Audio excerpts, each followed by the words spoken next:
د هیلو وړانګه رادیويي ډرامه د ټولو د کامیابی او خوشحالۍ ملګری.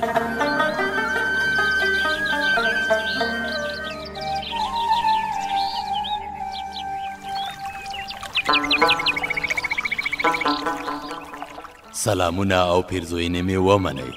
تاسو زما ټول اوسیدونکي ښه پیژنئ او د دوی له اړیکو او خپلوۍ هم خبر یاست. په کورني ژوند کې مینه او صداقت کورنۍ اړیکې لا ټینګوي. د شبنم دوی مینه او محبت ډیر طبیعي او سوچه بریښي. انساني اړیکې څومره عجیبې دي، کله له مینې ډکې او کله له خوښۍ.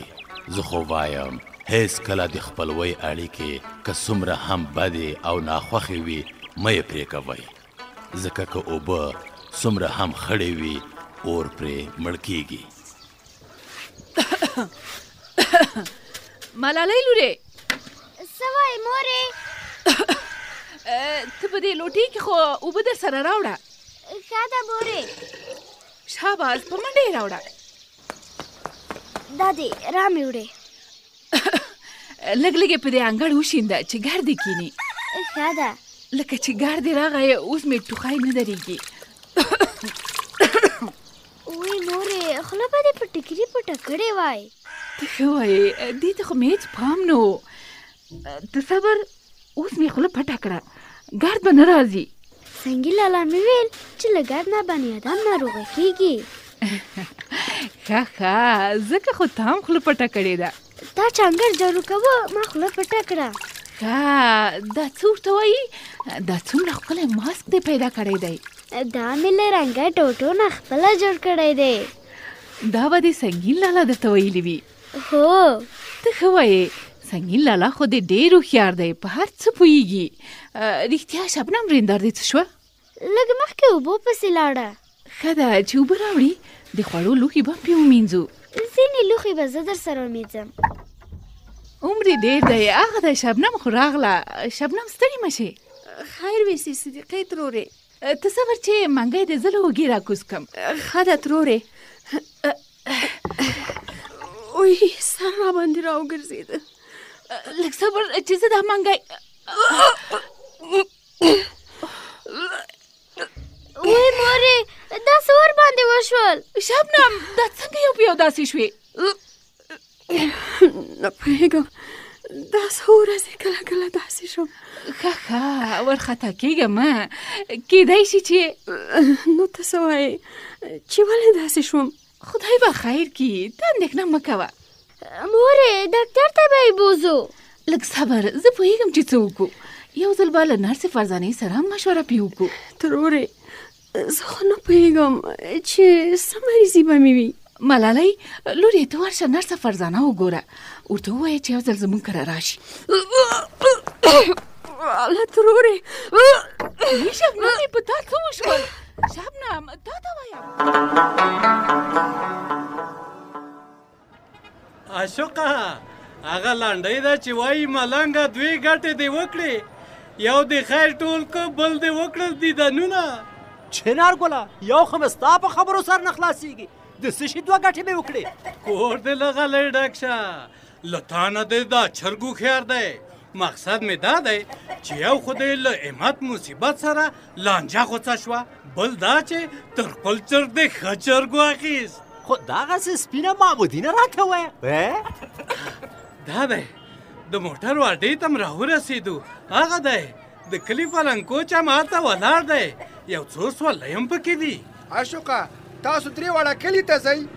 والکه شاغه، دا ته څه وایې؟ موږ درې تنه له کومه شو، یو زیم او یو چنارګل دی.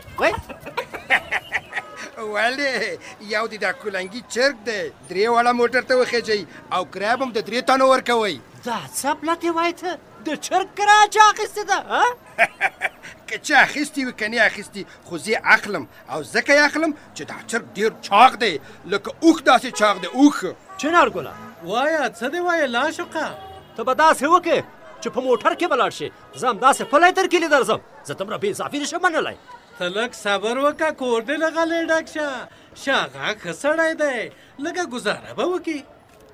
د شاغه دا بې ځایه خبرې د ګزارې نه دي. زه او دا نوی کولنګي چرګ مې د ده په موټر کې نه ځو. عاشقه بیا چاته په غوسه یې؟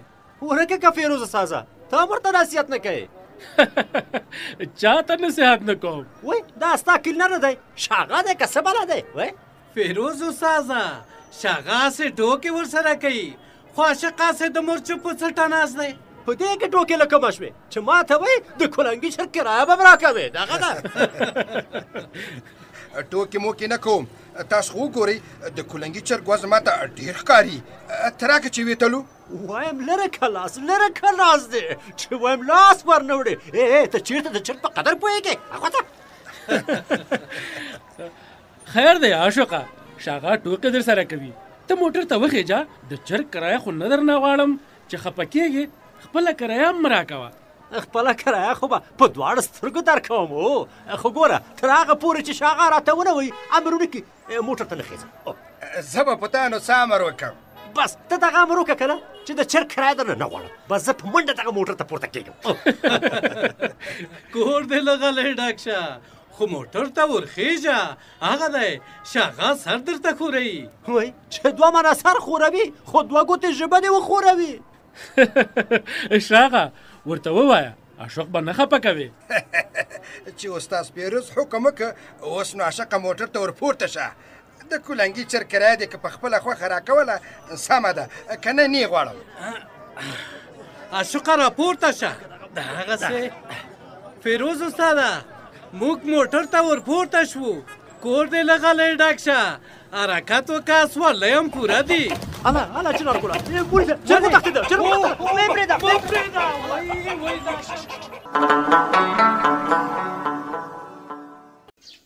صدیقې خورې څنګه د غوا مو شیدې کوي که نه؟ ښه ده شریفې، دومره شیدې کوي چې زموږ خولې پې لمدې دي. ښه مقصد چې دومره سپین ټکی مو په کور کې وي، خو ښه یې وساتئ چې د نه ډنګره نه شي.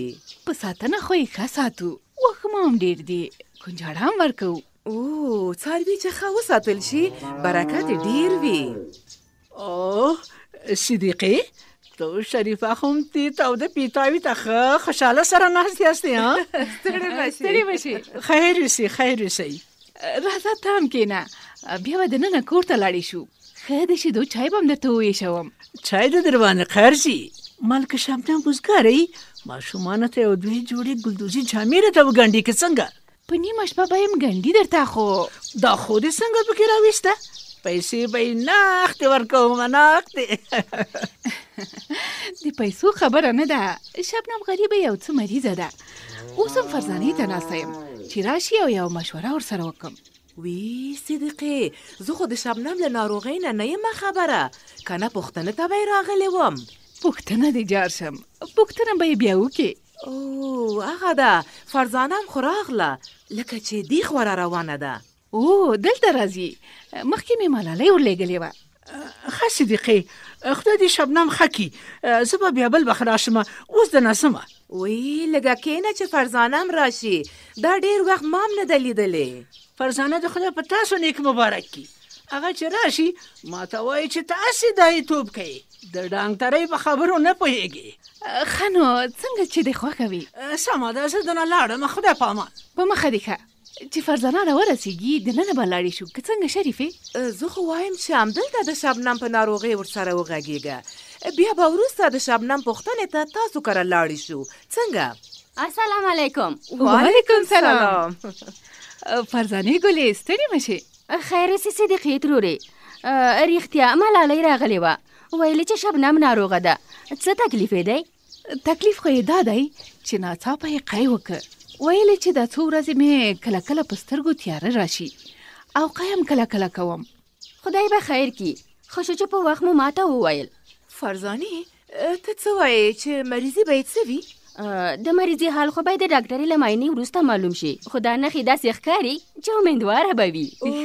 رښتیا ما هم داسې ګمان کوه چې د امیدوارۍ خبره به وي. اوس ته څه وایې چې څه وکړو؟ ښه به دا وي چې زر تر زره یې ډاکټرې ته بوځئ، چې ډاکټره هره مشوره درکوي هماغسې به وکئ. اوهو سترګې مې روښانه، دا خو یاران له خیره راورسېدل.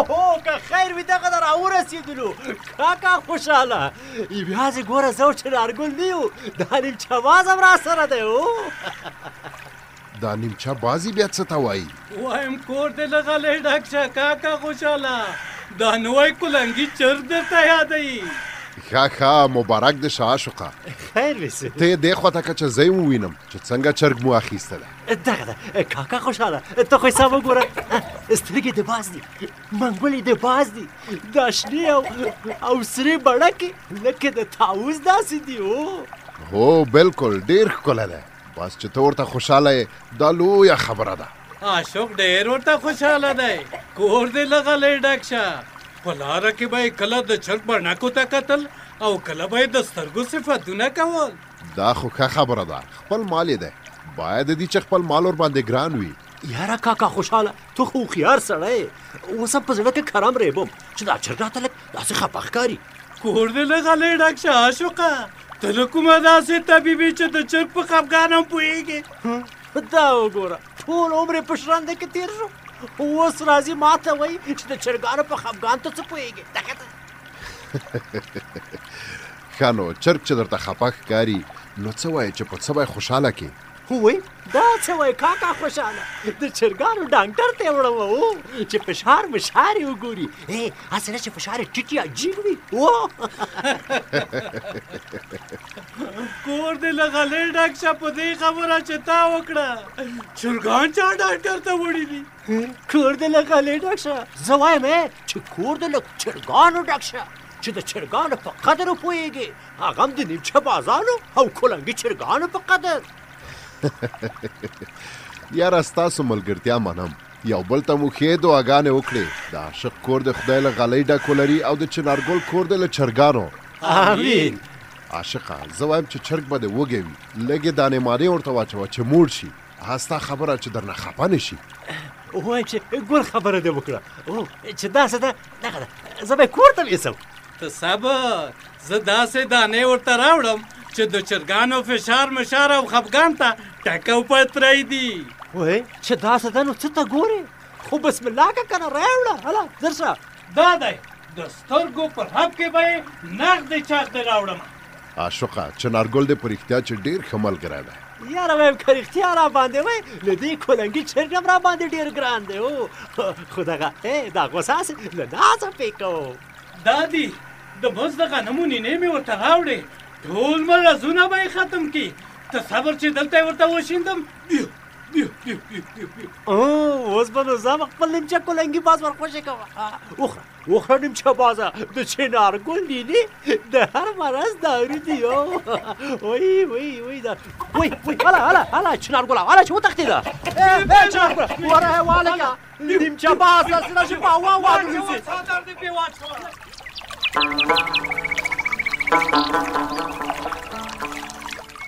خانو ګران اوریدونکو تاسو واوریدل چې د شبنم ناروغۍ ته یې ټولې کورنۍ او کلیوالو اندېښنه درلوده خو وروسته خبر شول چې شبنم امیندواره ده له دې ښکلې زیري سره هم شبنم او هم یې کورنۍ ډېره خوشحاله شوه کله چې یو څوک د نړۍ د تر ټولو غوره ډالۍ خاوند شي هغه نو بیا بیل احساس لري تر بیا خواخ او سوکاله اوسئ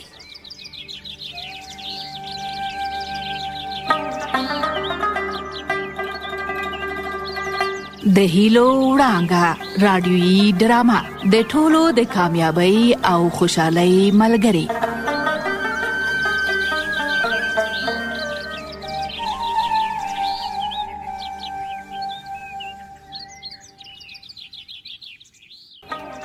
د هیلو وړانګه د هیلو وړانګه ستاسو د ژوند تمثیلونکې راډیویي ډرامه ده چې د ژوند په خوږو او ترخو کې به در سره ملګرې وي په سختیو کې به تاسو ته حوصله درکوي او تاسې به تل خوښ ساتي دغه ډرامه په پرله پسې توګه په ټول هیواد کې خپریږي د هیلو وړانګه د هیلو وړانګه هغه راډیویي ډرامه ده چې د تفریح او خوښۍ ترڅنګ تاسو ته ګټور پیغامونه هم درکوي دغه راډیویي ډرامه په پرله پسې توګه په ټول هیواد کې خپریږي